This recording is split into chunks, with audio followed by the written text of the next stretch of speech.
So yun, test tayo ng pork chop. So marami tayong order ngayon. Pati yung frozen natin. Tira kahapon. Tangay.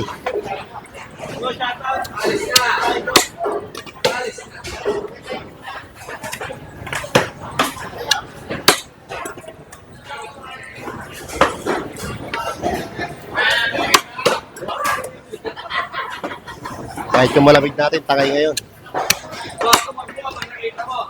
Ito yung diskarte natin pag nagpo-pork chop. So kung napapansin nyo, makapal. Kasi pituhan po ito. So nagtitimbang siya ng 0.15. 0.14.